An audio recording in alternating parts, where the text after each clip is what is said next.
कहते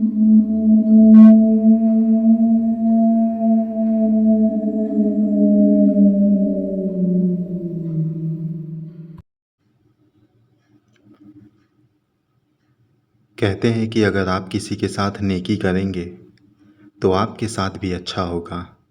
बड़े बुजुर्ग कहते आए हैं, कभी भी किसी का बुरा मत करो। जितना हो सके सामने वाले इंसान की मदद कर दो।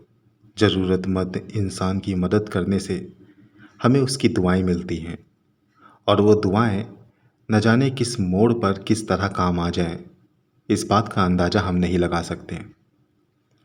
जब बात नेकी की ही हो रही है तो मैं आपको एक ऐसे इंसान के बारे में बताना चाहता हूँ जो बहुत ही दरिया दिल और नेक इंसान था।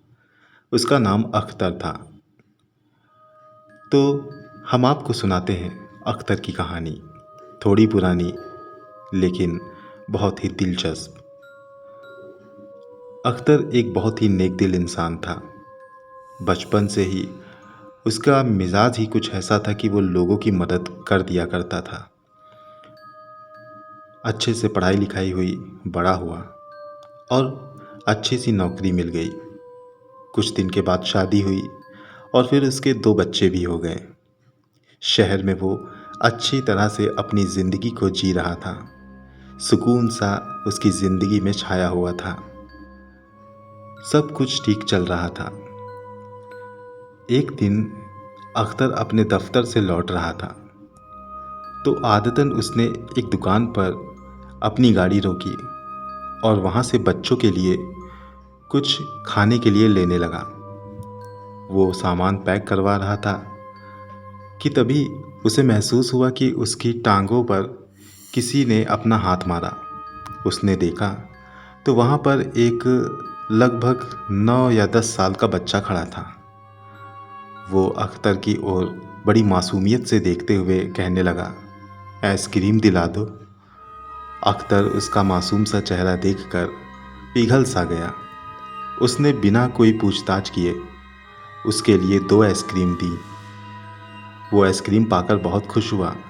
चेहरे पर उसकी मुस्कुराहट आई और वो आइसक्रीम मज़े से खाते हुए वहाँ से भाग गया। अख्तर को भी ऐसा करके सुकून मिला और वो अपना सामान लेकर घर चला गया। बच्चों को सामान दिया और उनके साथ एंजॉय किया। दूसरे दिन भी अख्तर वापस लौटने लगा। वापस लौटते वक्त आदतन उसने अपनी गाड़ी एक दुकान पर रोकी और वहाँ पर जा कर के एक पान की दुकान पर रुका और सिगरेट मांग के पीने लगा। उसने अभी सिगरेट का एक कश लिया ही था कि तभी उसके सामने वही पिछले दिन वाला बच्चा खड़ा था। उसे देखकर अख्तर के चेहरे पर मुस्कुराहट आ गई। उस मासूम से बच्चे ने अख्तर की ओर देखा और फिर उसकी नज़र उस दुकान पर रखे टॉफ़ी के डिब्बों पर गई। अख्तर समझ गया कि ये बच्चा फिर से मुझसे ये मांगना चाहता है, इसीलिए अख्तर ने उसे वो टॉफ़ियाँ भी दिलवा दी। खूब सारी टॉफ़ियाँ पाकर वो खुशी से झूमता हुआ वहाँ से चला गया। अख्तर को ये बच्चा बड़ा ही मासूम सा लगता था। अभी तक दोनों के बीच में कोई भी बात नहीं हुई थी। इसी तरह तीसरे दिन भी जब अख्तर लौटते वक्त घर के सामान को खरीदने के लिए एक दुकान पर रुका तो फिर वो बच्चा उसे उसी दुकान के बाहर दिखाई दिया।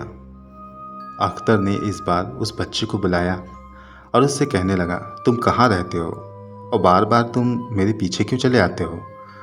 इस पर वो बच्चा खामोशी इख्तियार करते हुए दूसरी ओर इशारा करने लगा। अख्तर ने कहा, वहाँ तुम्हारा घर है। उसने हाँ में सिर हिलाया। अख्तर कहने लगा, तुम्हारे मम्मी पापा। तो वो बोला, वो भी थोड़ी सी दूरी पर रहते हैं। अख्तर ने ये अल्फाज उसके मुंह से पहली बार सुने थे और उसकी आवाज़ बहुत प्यारी लगी अख्तर को। अख्तर कहने लगा, तो आज क्या इरादा है, आज भी कुछ लेना चाहते हो। वो शर्माते हुए अपना सर नीचे कर दिया। अख्तर ने उसके लिए फिर से आइसक्रीम और कुछ बिस्किट दिए और अख्तर उनसे कहने लगा, बेटा, हर किसी से ऐसे मांगा नहीं करते। अगर मेरी जगह कोई दूसरा इंसान हुआ और उसने तुम्हें किडनैप किया तुम्हारा अपहरण करके तुमसे कोई गलत काम करवाने लगा तो ये ठीक नहीं होगा। इसीलिए हर किसी के आगे ऐसे हाथ मत फैलाओ। अगर कोई दिक्कत हो तो हमें बताओ, हम तुम्हारी मदद करेंगे। वो अख्तर की बात सुनता रहा और आखिरी में कहने लगा, हमें कोई दिक्कत नहीं। ये कह के वो वहाँ से चला गया। अख्तर ने ये बात अभी तक अपने घर में अपनी बीवी को नहीं बताई थी, मगर उस दिन जब वो घर वापस गया तो इस बारे में उसने अपनी बीवी से बात की। उसकी बीवी कहने लगी, छोटा सा बच्चा ही है, अगर कुछ मांगता है तो दे दिया करिए। मासूम बच्चों को कभी भी निराश नहीं करना चाहिए। अब उसकी बात सुनकर अख्तर भी थोड़ा मुतमईन हुआ। समय बीतता रहा। एक दिन अख्तर अपने बच्चों और बीवी को लेकर एक मेले में घूमने गया। बहुत ही मज़ेदार मेला था। सबने एंजॉय किया, हर जगह घूमा फिरा और फिर एक जगह आकर वो लोग जलेबियां खाने लगे। और वहीं पर अख्तर ने फिर उस बच्चे को थोड़ी सी दूरी पर खड़ा पाया।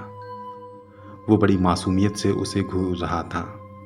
अख्तर बड़ा हैरान हुआ। उसने अपनी बीवी से कहा, देखो ये वही बच्चा है। उसकी बीवी भी उसे देखने लगी।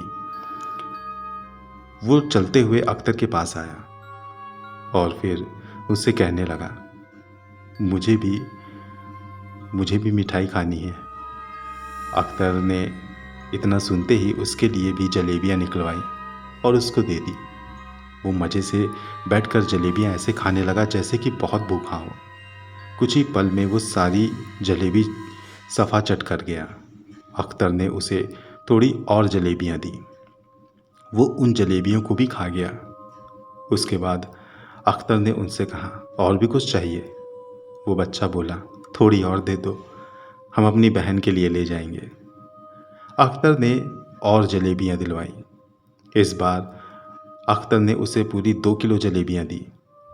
वो जलेबी पाकर बहुत खुश हुआ और वहाँ से वापस भागते हुए भीड़ में ही कहीं गायब हो गया। जब ये लोग घर वापस आए तो अख्तर की बीवी अख्तर से कहने लगी, ये बच्चा बार बार आपके पीछे क्यों आ जाता है? इसके पीछे किसी की साजिश तो नहीं? इस पर अख्तर कहने लगा, छोटा बच्चा क्या साजिश करेगा? अख्तर की बीवी ने कहा, छोटा बच्चा नहीं, लेकिन इसके ज़रिए कोई दूसरा हमारा पीछा तो नहीं कर रहा? अख्तर ने कहा कि हमारे पास ऐसा है ही क्या कि कोई हमारा पीछा करेगा। अगर हमारे घर में डकैती भी पड़ी तो डकैती करने वाले को बहुत ज़्यादा कुछ नहीं मिल जाएगा। इसलिए जो भी है जाने दो। इत्तेफाक ही था कि वो बच्चा हमें मिल गया। अब हम एक ही जगह से आते जाते हैं तो उसे अंदाज़ा हो गया कि मैं 2 ही 4 जगह में से किसी एक जगह पर मिलूँगा और इसलिए वो मुझे अक्सर मिल जाया करता है। अख्तर इसी तरीके से अपनी बीवी को ये बात कहते हुए चुपचाप बेड पर चला गया। दूसरे दिन भी अख्तर के साथ यही मामला पेश आया। वो जब भी गाड़ी से कहीं भी रुकता तो वो बच्चा उसे वहीं दिखाई पड़ता। अख्तर को अजीब तो लगता, लेकिन कभी भी अख्तर को इस बात पर गुस्सा नहीं आई। उसने कभी भी उस बच्चे को खाली नहीं छोड़ा। एक दिन की बात है, ईद का त्यौहार पड़ा और अख्तर अपने बच्चों को कपड़े दिलवाने के लिए एक दुकान पर गया। कपड़े ले करके जब वो दुकान से निकलने लगा, वही मासूम बच्चा अख्तर को बहुत उम्मीदों से देख रहा था। अख्तर ने उसे बुलाया और बहुत ही अच्छे कपड़े उसे दिलवाए। अख्तर ने कहा, तुम्हारी एक बहन भी है ना, तुम बता रहे थे मुझे। उसने हाँ में सिर हिलाया। अख्तर ने कहा, कितनी बड़ी है? उस बच्चे ने उस दुकान में अपनी नज़रें घुमाई और एक लड़की को देखते हुए कहा, उतनी बड़ी। अख्तर ने उस लड़की के साइज के हिसाब से उस बच्चे को कपड़े दे दिए और कहा कि जाओ, ये तुम्हारी बहन के लिए। उसने कुछ मिठाइयाँ भी और कुछ पैसे भी दिए। खुशी से झूमता हुआ वो वहाँ से फिर चला गया। अख्तर अब उस बच्चे के बारे में दिन रात सोचता था। वो सोचता था कि न जाने बेचारे के पास कितनी गरीबी होगी, कितनी मजबूरी होगी कि वो रोज़ मेरे पास चला आता होगा। कितना मासूम बच्चा है वो। अख्तर इसी तरीके से सोचता रहा और रोज़ अब अख्तर भी उसका इंतज़ार करता था। वो जब भी आता तो अख्तर उसे कुछ न कुछ दिला ज़रूर देता। एक बार की बात है, अख्तर ने ऑफिस से 2-3 दिन की छुट्टी ले ली और 2-3 दिन वो उस रास्ते से नहीं गुजरा। वो बच्चा रोज़ अख्तर का इंतज़ार करता था, मगर उसे अख्तर नहीं दिखाई दिया। इधर अख्तर किसी काम की वजह से छुट्टी लेकर बैठा था। उसने अपना काम निपटाया और फिर वो रात में अपने घर पर खाना खा के टेरेस पर टहल रहा था। तभी उसकी नज़र उस बच्चे पर गई।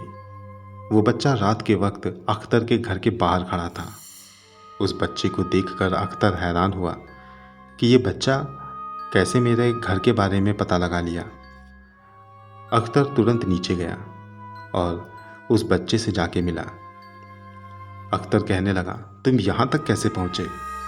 वो बच्चा खामोशी इख्तियार करते हुए अख्तर को देखता रहा। अख्तर ने फिर कहा, मैंने पूछा तुम यहाँ कैसे पहुँचे? तुम्हें मेरा घर कैसे पता? उस बच्चे ने इतना कहा, मुझे आपका घर पता है। किसने बताया मेरे घर का पता?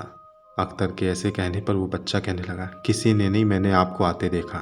अख्तर कहने लगा, देखो बेटा, इस तरीके से किसी का पीछा करना अच्छी बात नहीं।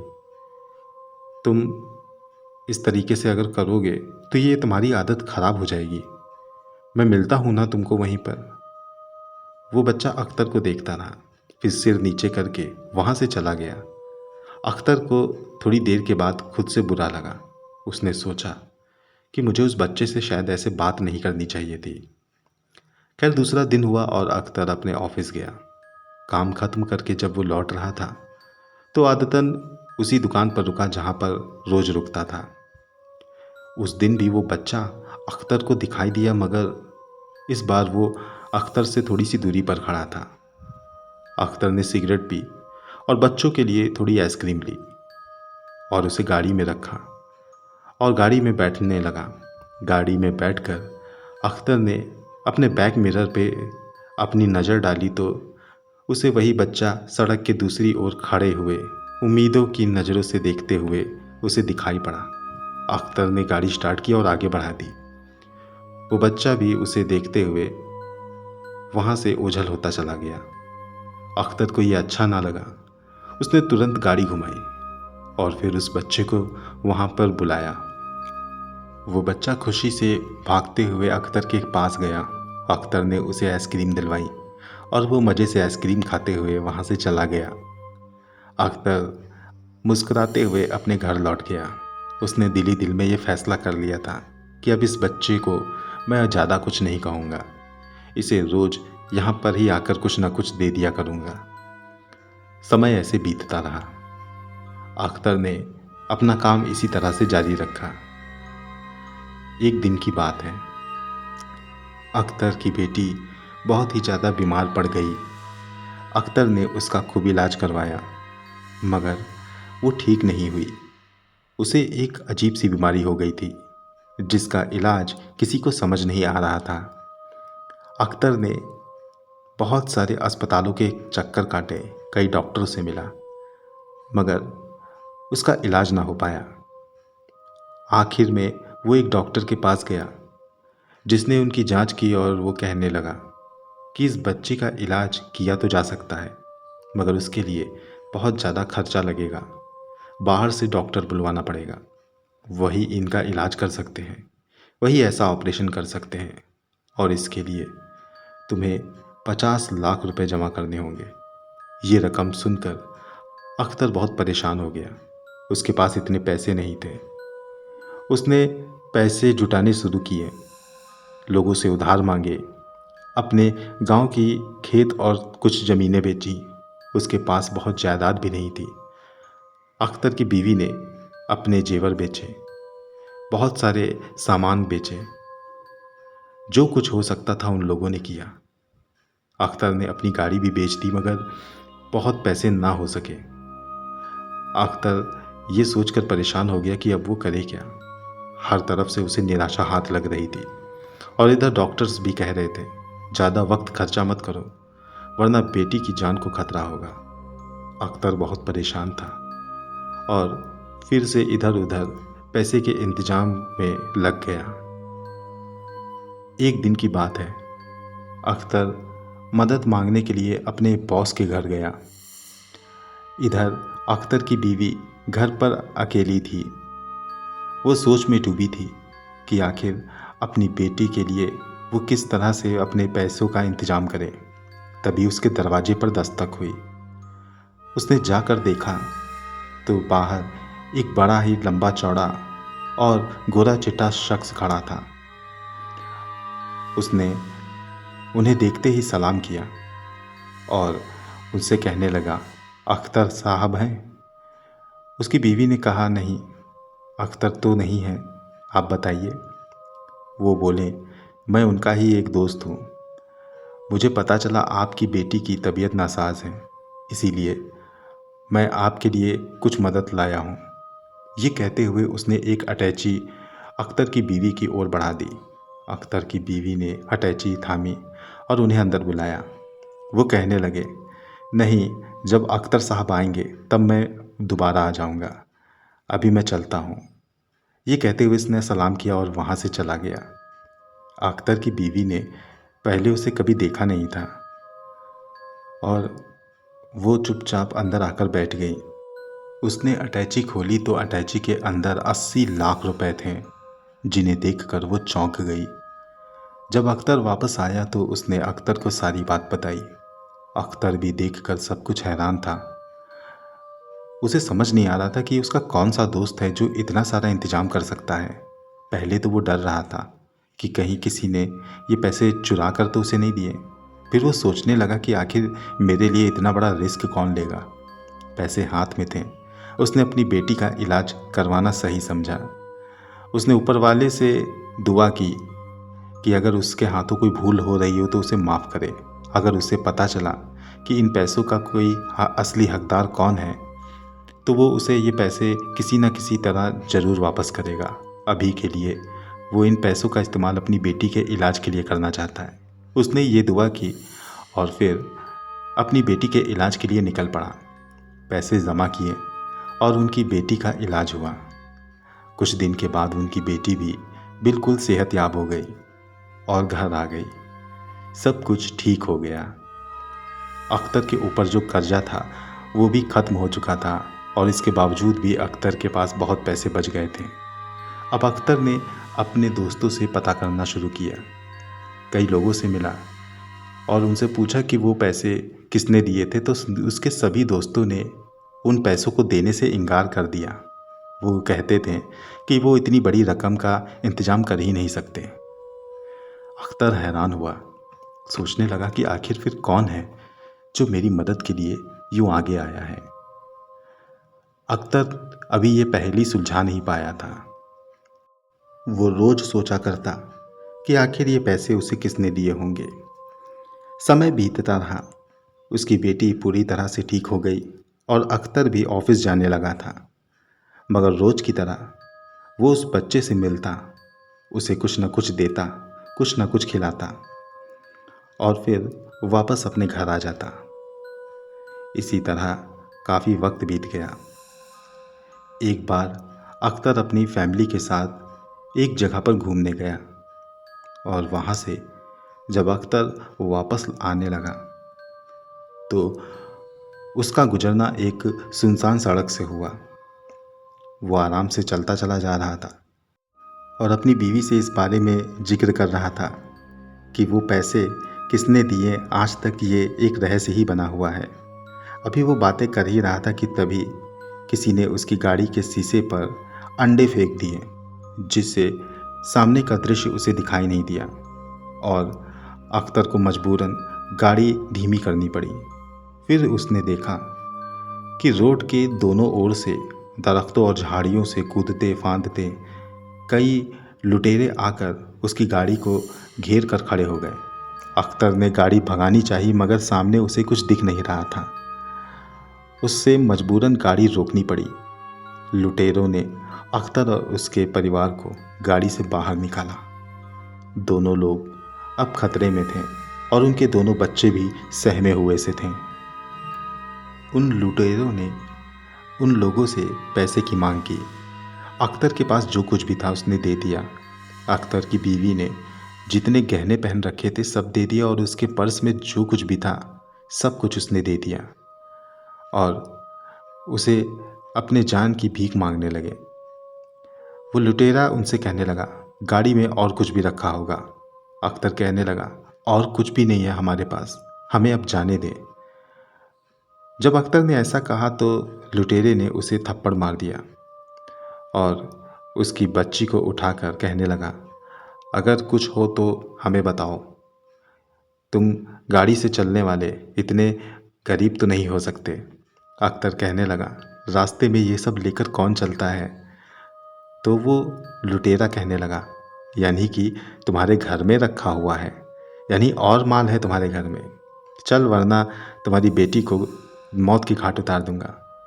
उसने अपनी बेटी को जब इस तरह से देखा तो वो उस लुटेरे के आगे गिड़गिड़ाने लगा। लुटेरा उसे झिटक के दूर फेंकने लगा और इसी में लुटेरे का चेहरा अख्तर के सामने आ गया। उस लुटेरे ने कपड़े से अपने मुंह को ढक रखा था जो अब नीचे आ चुका था, जिससे अख्तर उसका चेहरा साफ साफ देख सकता था। दूसरे लुटेरे ने कहा, मालिक छोड़िए, चलते हैं और खत हटाते हैं ये सब। इस पर वो लुटेरा कहने लगा, ठीक है चलो, और इसे जान से मार दो, क्योंकि इसने मेरा चेहरा देख लिया है और पुलिस के पास जाकर ये मेरा स्केच बनवा सकता है, इसलिए इसे ख़त्म कर दो और यहाँ से निकलो। ये बात सुनते ही अख्तर की बीवी उनके आगे गिड़गिड़ाने लगी, बच्चे रोने लगे। अब उस लुटेरे ने अख्तर के सामने अपनी बंदूक तानी। वो अभी उसे गोली मारने ही वाला था कि तभी अख्तर की गाड़ी से एक बड़ी ही हैबतनाक आवाज़ आई। वो लोग सहम से गए। चुपचाप होकर सभी अख्तर की गाड़ी की ओर देखने लगे। उस लुटेरे ने अपने दूसरे आदमी से उसमें झांकने को कहा। वो एक एक कदम बढ़ाकर अख्तर की गाड़ी के अंदर झांकने लगा और फिर खौफ के मारे वो कुछ कदम पीछे आकर अपनी बंदूक तान दिया। क्या देखता है कि गाड़ी का दरवाज़ा खुला और अंदर से एक लंबा चौड़ा सा शख्स निकलकर सामने आया। अख्तर की बीवी ने जब उसे देखा तो वो उसे पहचान गई, क्योंकि ये वही शख्स था जो उन्हें पैसे देने आया था। उसे यूं बाहर निकलता देखकर लुटेरे ने उससे कहा, कौन हो तुम। वो आदमी कहने लगा, इन लोगों को जाने दो वरना तुम लोगों को जान से मार दूंगा। उसके ऐसा कहने पर वो लुटेरा कहने लगा, मुझे ये सब बकवास करने की फुर्सत नहीं, मार दो इसे भी।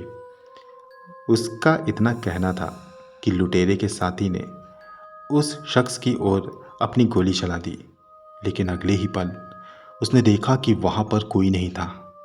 सब धुआं धुआं बनकर बिखर गया।